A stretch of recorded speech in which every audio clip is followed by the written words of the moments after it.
MLB stars of the game, and I got the man here, Mike Vasil. Yep. How we doing? That's me. I'm good, thank you. Thank you for having me on. We're taking our youngsters behind the scenes of what it's like being a major league ball player.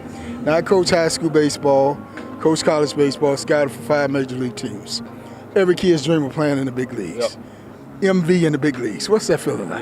Yeah. I mean, being in the big leagues is a dream come true for me, and I spent my whole life working towards it. But at the same time, I definitely think once you get here, you gotta then finally enjoy it. Don't put too much pressure on yourself to try and do too much. You're here for a reason, so somebody believes in you that you're good enough to be up here. So believe that, understand that, and just go for it.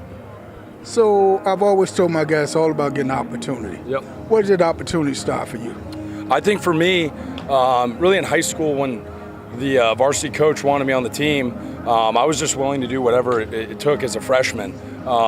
And then I think from there, just being able to play at a decent level in high school and then get recruited by colleges, and the University of Virginia came along and recruited me, and they wanted me to play for their program. And I think realistically, though, the opportunity started in high school, and just being a team-first guy and focusing on winning was really what mattered to me the most. And I think everything else skill-wise then took care of itself because I was more focused on winning the game than I was my own performance. So what was your clock at in high school? So my freshman year, I didn't throw as hard, around low 80s. But by the time I got to senior year, I was sitting up around 90, 95, 96 miles an hour. 95, 96. Yeah. I need to know you when I was coaching college. Yeah. You was beast mode out there. Yeah, I was, But you just run back through the fastball. Nobody's hitting you, huh? Yeah, no, nobody's hit me, no shot. I actually faced Sean Burke in high school. I struck him out, so, yeah. Then when you moved up that ladder, you found that everybody could have fastball. Yeah. Then once you get to college, everybody can hit the fastball. Yeah. So you learn about that slide change up on it. Yep. Exactly. Let me rephrase it. What we call get yourself out pitches. Yeah. Exactly. So I mean, what was that? What was college like for you? College at first was an adjustment. Even as good as I could be in high school, learning how to play at the next level, and then once I kind of got used to college ball and everything.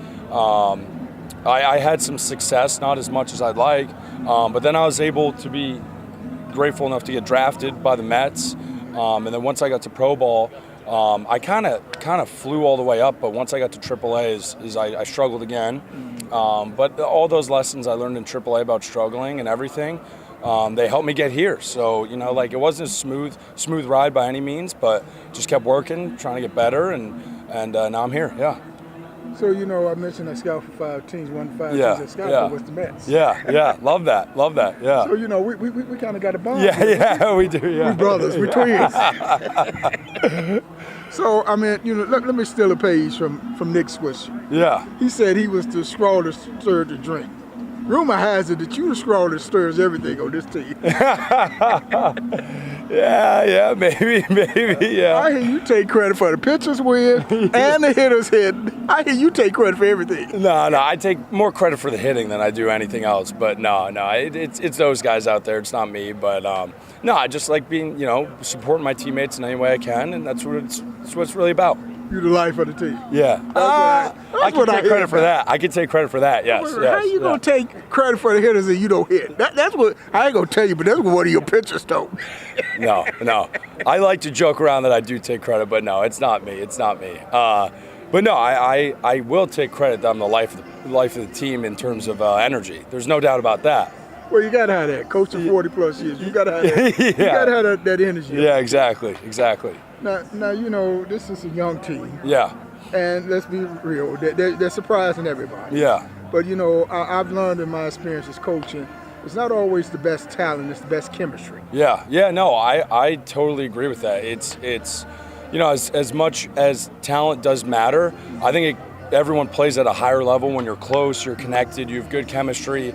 You can believe you can beat anybody. And that's the beauty about baseball. Anybody can really beat anyone on any given night. But we've just done it more consistently this year. But I think that's the other thing, too, is even though we're young, I think guys are realizing how good they could actually be. So I don't really think this is just a this year thing. I think this is for years to come as well. I had this motto when I was coaching my team, loosey-goosey baseball. Yeah. You got to have fun out there. Yeah, you have to have fun. You can't win games with being too tight all the time. You got to have fun out there. And the crazy thing about my team, We go on the road and road trips, out of town tournaments, and they'll lose, but they come back to the hotel and they have more fun running around as a team than they did on the field. Exactly. Like, look, you're going to lose games during the year, so you can be upset for a little bit, but then you got to turn the page. You got to focus on tomorrow. So when you look around big leagues, you're in that 780 clubs, 780 elite players playing in big leagues per season. You're in that 780 club. Yeah. I mean, what's your thoughts about that? I mean, it's crazy to think about percentage-wise and everything that there is only 780 of us. As small as it is, it seems like, I do know a lot of people in the baseball community, but it's an honor. It's an honor that there's only 780 guys in the world every year who get to play in this league, and it's something that's really special. Who are some of the players that you idolized growing up? Growing up for me, I grew up a Red Sox fan, so Josh Beckett is a pitcher, Clay Buchholz, Pedro Martinez, but then also hitting-wise, Big Papi, David Ortiz, for sure. Yeah, David Ortiz, obviously he's a Boston legend, but just growing up watching him and those Red Sox teams, it was special. So you don't come on Coach Show and throw around all them heavyweights. Yeah, that's right. Yeah. So I mean, you got 3 guys who made the All-Star team this year. What's your thought on that? I mean, they deserve it, man. They at one point I thought we were going to have even more, but I think it just speaks volumes about the guys and the work they put in the off season, and being an all-star. We talk about 780. That's even a smaller group every year, so it's such an incredible honor. And those 3 guys, there's nobody more deserving. And what's your status with the team right now? No, I'm doing well. Rehab's going well, recovery's going well, and I'm working to get back and be pitching again. And like I said, every day, just show up, bring the energy. So with all the work that goes to get to the big leagues, so you get here, and in your younger days, you go through that struggle, a player goes through that mental struggle of staying here. Yeah. I mean, when you run into an injury, is there fear in you that, or I should say in a player in general, that I may not come back from that injury? I mean, look, like there's always going to be those thoughts about how you're going to come back, but at the same time, there's been a lot of guys who have, you just got to trust what you're doing, trust your work, and at the same time, to play at this level, a lot of guys get hurt every year. There's a cost that comes with playing at a high level, pushing your body. So, look, I've got all the faith in the world. I'm going to come back better than ever and be great and feel great, and just trust the trainers, and they've been so awesome with me, and just trust the work I'm doing. Let me hit you with these last 2 questions. Very first time on the mound, who was your very first strikeout? My first strikeout in the big leagues was Ty France.